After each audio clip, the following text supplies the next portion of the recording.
Hello everyone! Welcome again to another edition of Storytime with Robbie. Thank you so much for joining me again, and hope you're all still doing well and getting excited. And I hope these Christmas books are getting you more and more excited for Christmas. I know I'm getting excited for Christmas. Today I'm going to be reading you How Do Dinosaurs Say Merry Christmas by Jane Yolen and Mark Twain. And I will be reading you Dino Christmas by Lisa Wheeler. And I will be reading you The Animals Santa by Jan Brett. And I will be reading you Countdown to Christmas by Adam and Charlotte Gillian. I really hope you enjoy. I'm excited to share these ones with you. Let's get started. Everybody, the first Christmas story I'm going to read you today is How Do Dinosaurs Say Merry Christmas by Jane Yolen and Mark Twain. Here we go.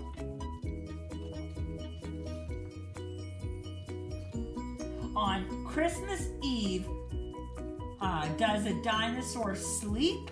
Does he go up to bed without making a peep? Or does he sneak out just to check what's to see? Does he rip open presents set under the tree? Does he pick off some ornaments, angels and all? Does he shake up the tree so the rest of them fall? Does he eat all the cookies left out for Saint Nick? Giving each candy cane one sloppy lick? Does he upend the stockings right onto the floor? Does he pick out the best gifts so he will have more? No, a dinosaur doesn't. He carols with care. He helps trim the tree so no branches are bare.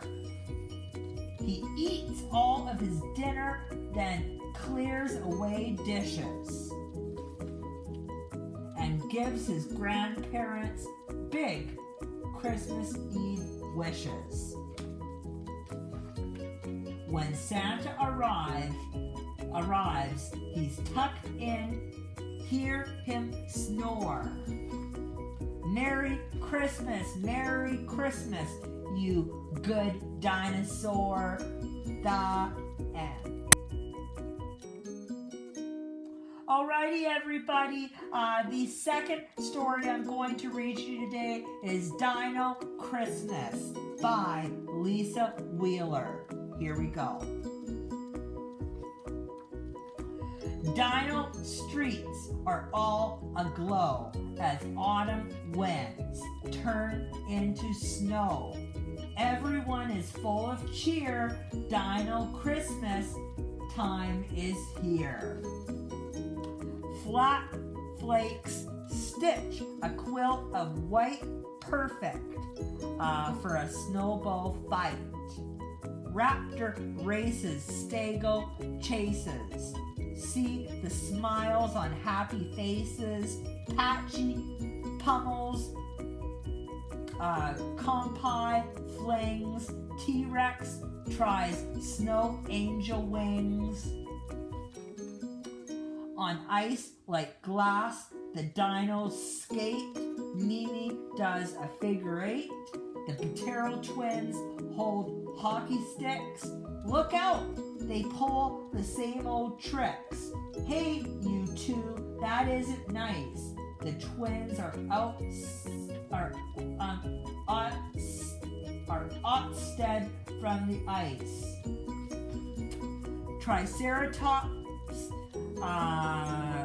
has frozen toes. Icicles hang from horns and nose. They head inside to warm limes up. Steaming cocoa in each cup. T-Rex and Raptor feast on s'mores and cookies shaped like dinosaurs. It's Christmas in a few more days. The dinos set out to amaze by hanging every decoration for a big time celebration. Triceria's group adorns the park with green that glimmers in the dark. T-Rex and his friends decide instead to paint the town in festive red. Diplo decks the halls with ease, hangs tinsel on the Christmas trees. Triceratops is feeling merry, lights up every topiary. Iguano sculpts a beast of snow. Ankylo eats the mistletoe. Allosaurus makes each wreath. She gently hangs them with her teeth. Trudens at first and main. He paints a giant candy cane. The Patero twins get in the way, but Gallimimus saves the day. Find a safer place to stand. A paintbrush goes in each twin's hand. On Christmas Eve, the dinos doze. They dream of gifts with shiny bows and toys that fill a speedy sled. Do they hear click-clops overhead? The sun comes up as if to say, let's celebrate. It's Christmas Day. The trees are lit. The eggnog is made.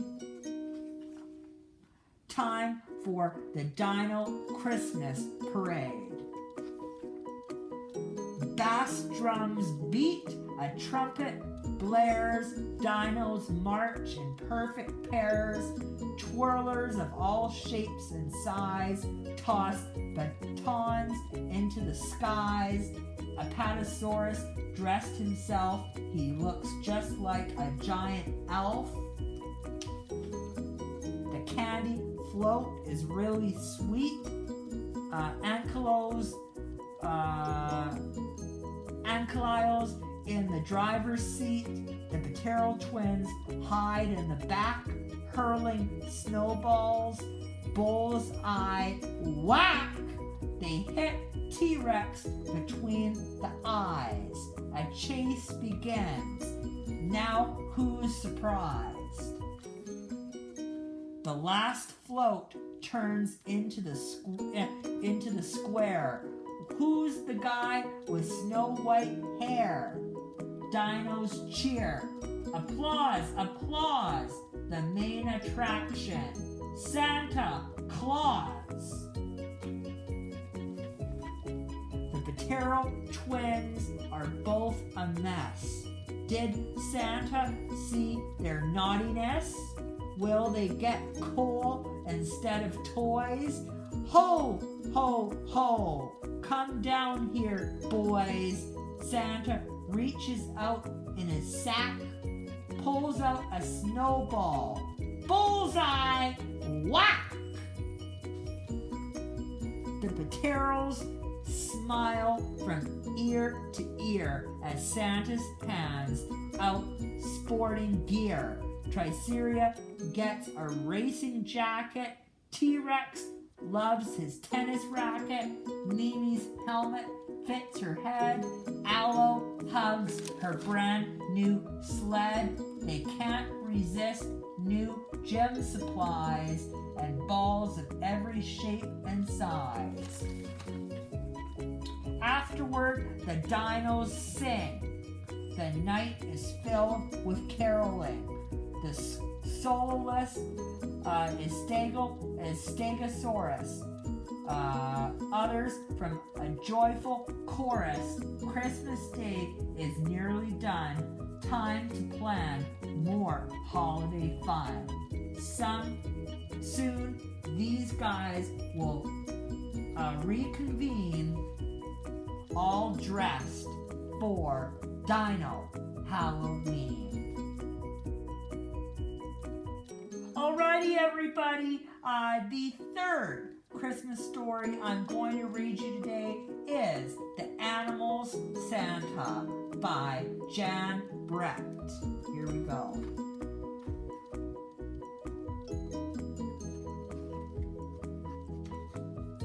It's your first Christmas Eve, little Snow. The Animals Santa comes tonight. Big Snowshoe told his little brother. Who's the Animal Santa? Little Snow asked. We don't know who he is. Big Snowshoe said. Did you ever see him? Little Snow asked. No, the forest animals chimed in, but we find presents from him on Christmas. Last year I found a heart-shaped wishing stone on my pillow when I woke up. Big Snowshoe told him. I was asleep when I heard ding dong, ding dong. I opened my eyes and this little bell was right there next to me, the porcupine said. The Raven twins cowed. A puzzle toy was hanging from our tree branch on Christmas morning. We woke up and found a tasty sack of plump acorns. The squirrel cousins chattered. Someone left me a brush to flush off my beautiful tail, the Arctic fox said proudly. Little Snow hadn't said a word. Wouldn't someone have seen his tracks in the snow? He asked. I think you are fooling me. No, we aren't, Big Snowshoe said. He wasn't sure who the Animal Santa might be, but he believed he would come on Christmas. We think he's a badger, the squirrels chattered. His thick fur coat keeps him warm in the far north. No, the Raven twins cawed. There's always snow at Christmas, and if there is a blizzard, it would take a polar bear to find his way. I'm sure he's a moose, the porcupine told them. He can plow his way through deep snowy drifts.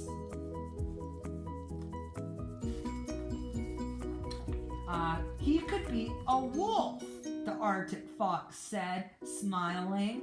There is no Animal Santa, Little Snow shouted, and anyone who thinks so is silly. I believe there is, Big Snowshoe told him, but he wished that he had seen the Animal Santa so he could be really sure.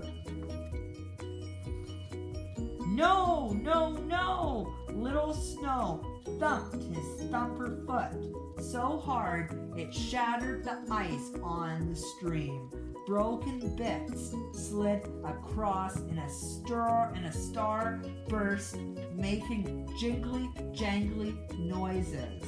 What a beautiful sound, Big Snowshoe thought as he helped his brother up the bank.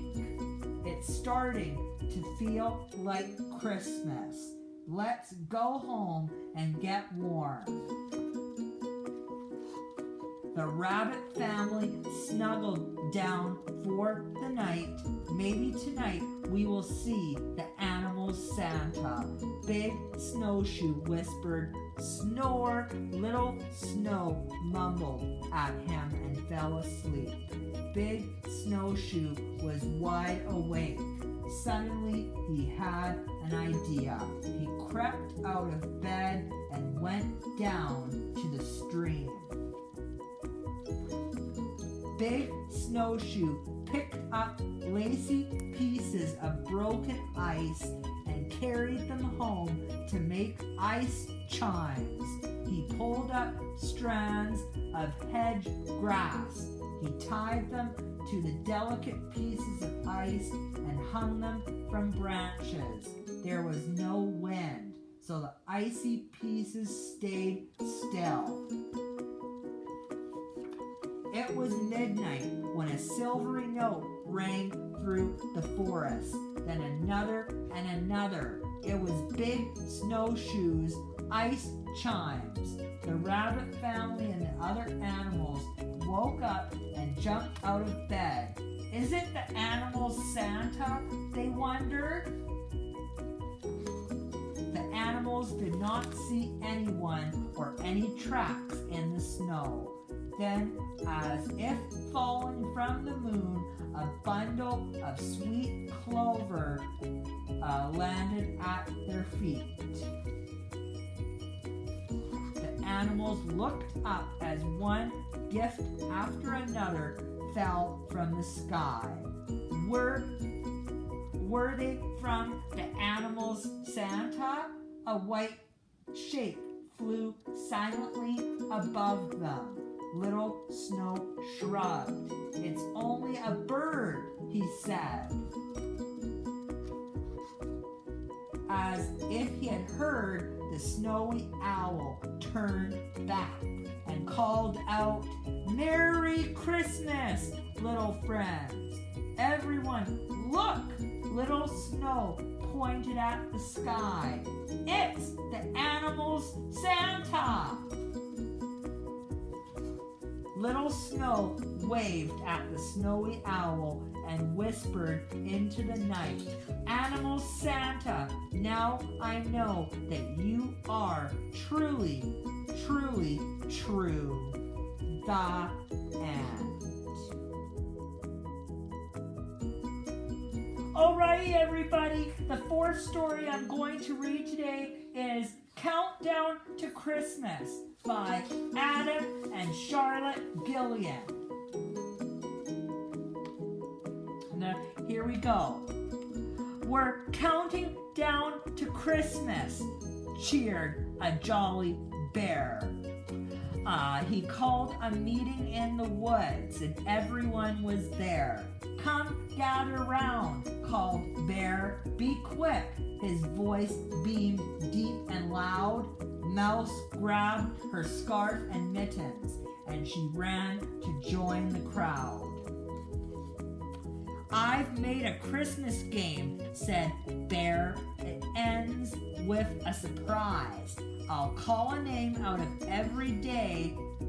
I'll call a name every day to go and find a prize." "Me," begged Mouse. "Oh, please come me."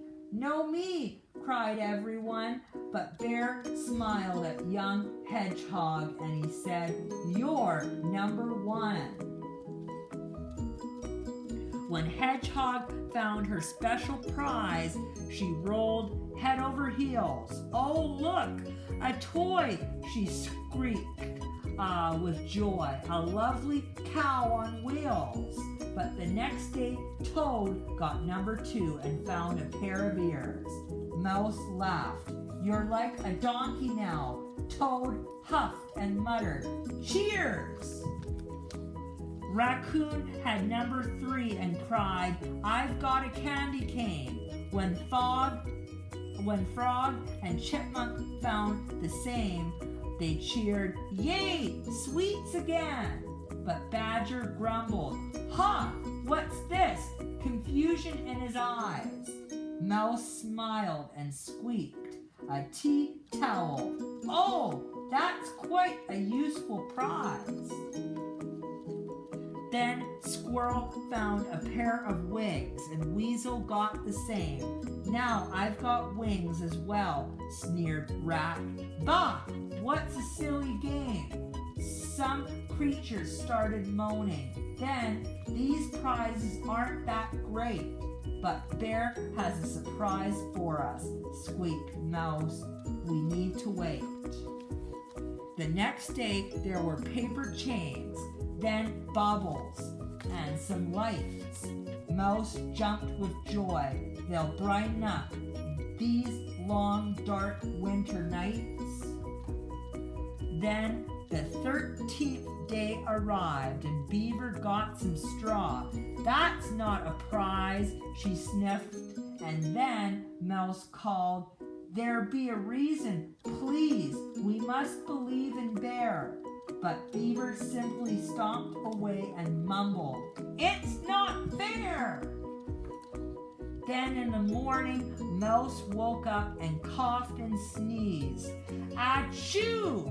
Oh no! I'll have to stay in bed. I think I've caught the flu." She didn't see Mole find a crown, nor Skunk, nor Porcupine. The animals agreed these gifts were really rather fine.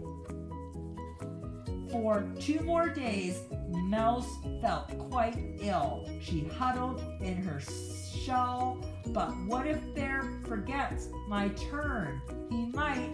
I'm rather small." But while she fretted, Bunny found a basket like a bed. Then Mrs. Bear cried, "Oh, a scarf!" and wrapped it round her head. At last, Mouse poked her nose outside. "Perhaps it's my turn now," but number 19 went to Owl. "I've got some lanterns. Wow!" The next day, Bear chose Deer, who found a holly wreath. "Hooray!" Then Fox Cubs 1, 2, and 3 found hats and scampered off to play. When finally the last day came, Mouse hoped with all her might, "It surely must be my turn now. There's only one more night." Mouse sat and waited all day long. As footsteps passed her house, she sobbed, "They all forgotten me." But then a voice called, "Mouse!" She crept out of her burrow where the moon was glowing bright. A beaming Bear said merrily, "It's Christmas Eve tonight." He handed Mouse a wrapped up box and just opened this and see. Then Mouse pulled out a shiny star. He led Mouse through the frosty trees, a twinkle in his eyes. "Your friends have not forgotten you," he said. Bear smiled. "Now come with me," he said. "Here's my surprise. We've made our own nativity with gifts for everyone. Your shining stars are the final touch.